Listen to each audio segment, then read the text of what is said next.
Hello friends, आज मैं आपको बताऊंगा कि हम लोग एंटी लॉग की कोई भी वैल्यू बिना एंटी लॉग टेबल का यूज़ किए कैसे निकाल सकते हैं। तो मैं आपको पहले कुछ प्रॉपर्टीज़ बता देना चाहूँगा लॉग की, उसे ध्यान में रख लीजिए ताकि हम यहाँ पर उसके यूज़ करेंगे। तो पहली प्रॉपर्टी है लॉग एम क्रॉस एन की। ओके, तो ये प्रॉपर्टी क्या होती है? Log M plus log N की। ओके, और दूसरी प्रॉपर्टी है लॉग एम अपॉन एन की।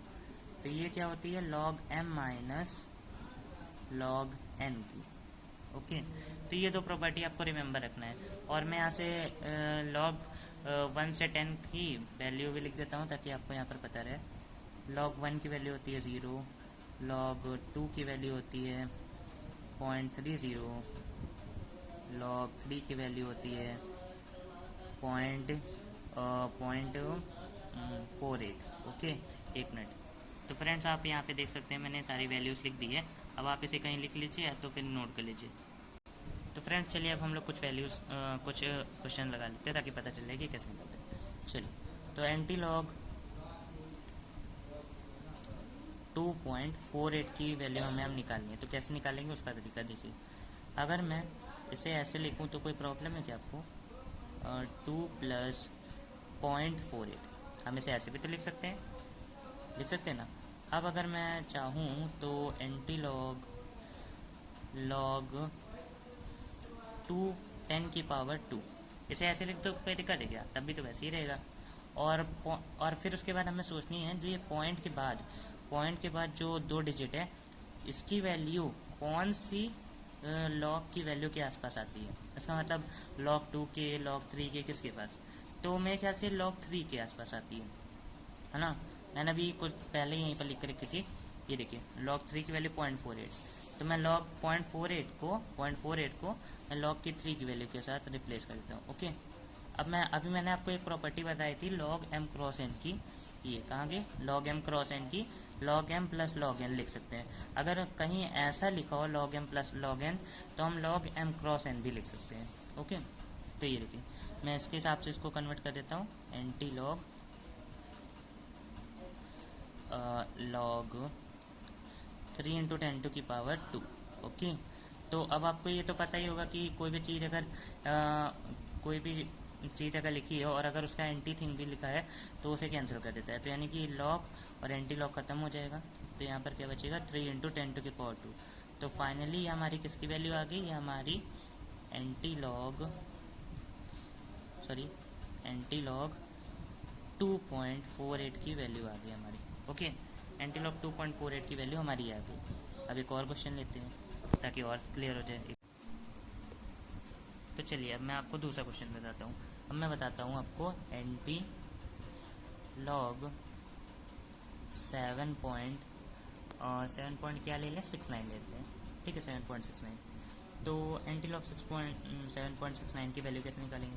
अगर मैं इसे ऐसे लिख दूँ तो कोई दिक्कत है आपको? 7 प्लस 0.69, दिक्कत होनी नहीं चाहिए, ठीक है ना। तो ऐसे लिख सकते हैं इसे हम। और अगर मैं फिर से इसे ऐसे लिख दूँ तो भी कोई दिक्कत है क्या? कोई दिक्कत नहीं है, ऐसे भी लिख सकते हैं हम लोग इसे। अब हमें सोचना है कि 0.69 लॉग की कौन सी वैल्यू के आसपास आती है। तो देखिए मैंने यहाँ पर लिख कर रखा है लॉग की 0.69 की वैल्यू कौन सी आसपास है? लॉग 5 के आसपास की है। तो हम 0.69 को क्या लॉग 5 से हम रिप्लेस कर सकते हैं क्या? 0.69 से, हाँ 5 से। ओके, तो अब हम इसे फिर से वही property log M cross N लगा सकते हैं।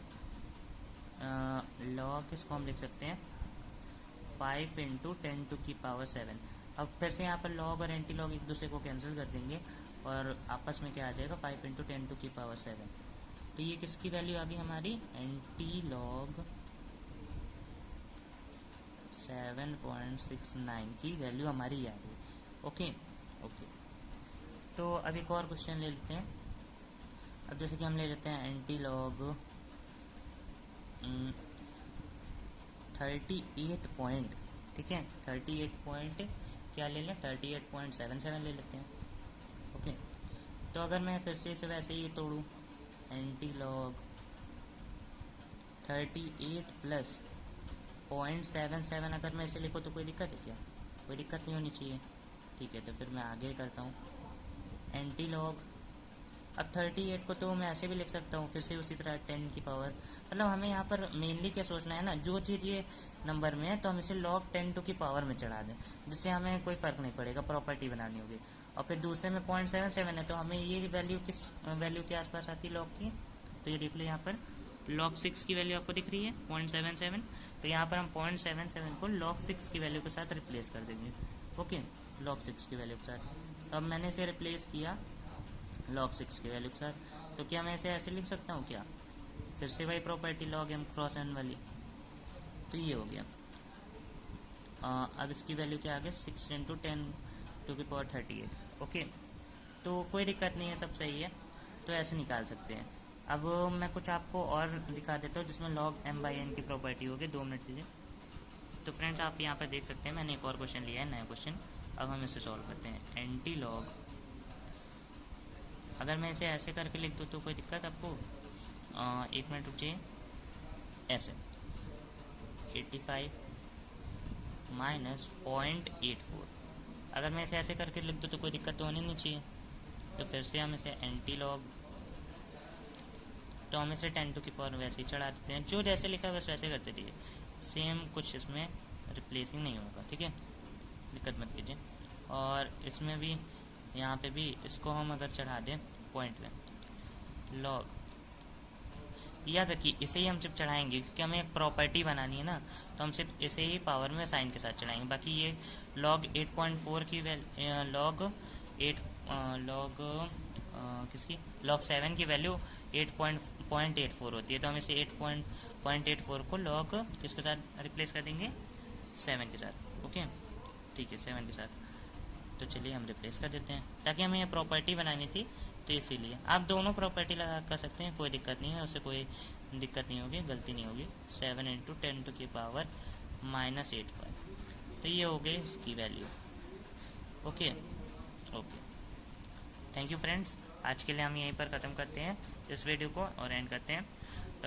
Please like and subscribe my channel, ताकि आपका सपोर्ट मुझे मिल सके और मैं आगे कुछ वीडियो अपलोड कर सकूँ। Thank you.